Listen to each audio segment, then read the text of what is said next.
Have you ever wanted to make your English sound a little more, well, natural? There's a really simple trick that native speakers use all the time, without even thinking about it. They're called contractions. And today, we're going to dive into exactly how they work. So, let's start with a quick question. Just think about it for a second. In a normal, friendly conversation, which would you hear more often? She is happy or she's happy? If you were thinking, she's happy, then you are spot on. They both mean the exact same thing. There's no difference in meaning at all. But she's happy is just shorter, quicker, and it's what you're almost always going to hear people say. That little shortened word, she's, is what we call a contraction. So what exactly is a contraction? Let's take a moment to define this simple but really important idea. Okay, so contraction is basically just a shortcut. It's a shortened version of two words squished together. What we do is we take out a few letters and pop in an apostrophe right where those letters used to be. Simple as that. And here's the most important thing to remember. Using a contraction does not, I repeat, does not change the meaning of what you're saying. They are and their mean precisely the same thing. The only difference is that one just sounds a little smoother, a little more natural. So, how do we actually make one of these? Well, it really all comes down to that little apostrophe. Let's walk through how to build a contraction step by step. It's a super simple three-step process. First, you start with your two words. Let's use they are. Step 2, you take away a letter. In this case, we're going to remove the A. And for the third and final step, you just add an apostrophe right in that empty spot. And there you have it. They are becomes there. Okay, so now that we've got the rule down, let's listen to some of the most common contractions. These are the ones you're going to hear and use all the time in everyday English. Let's go through these together. I'm going to say them slowly so you can really hear how they sound different. I am becomes I'm, like in I'm tired.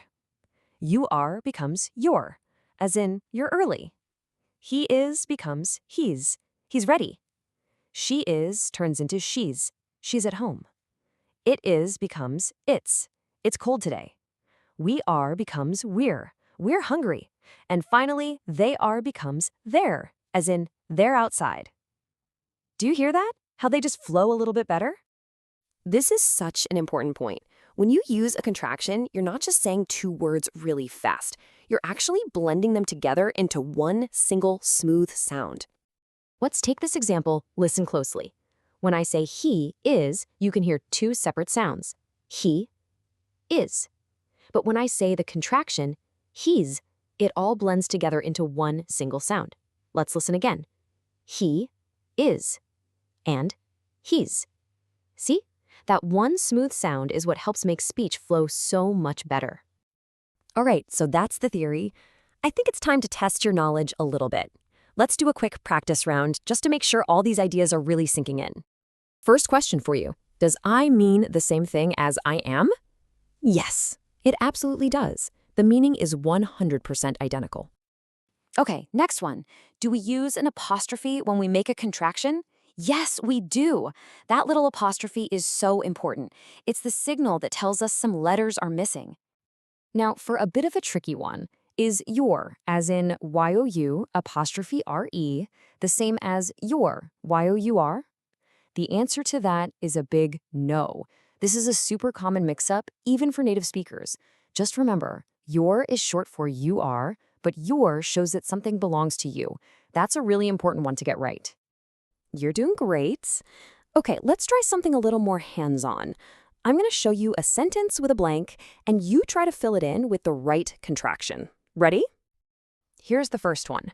How would you use a contraction to say I am tired? Take a second. That's right, it's I'm tired. Perfect. Let's do another one. She is at school. How would you shorten that? You got it. It's she's at school. See? You're getting the hang of this? All right, last one for our practice. They are excited. What does that become? Their contraction is they're excited. Fantastic work. So let's just quickly review the most important things we talked about today. Remember, contractions are just shortened words. They always use an apostrophe to show where letters were taken out.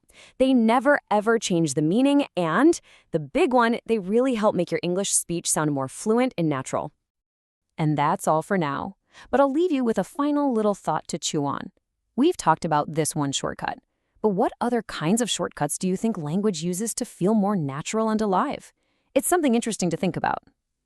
Thanks so much for joining me today, and keep listening.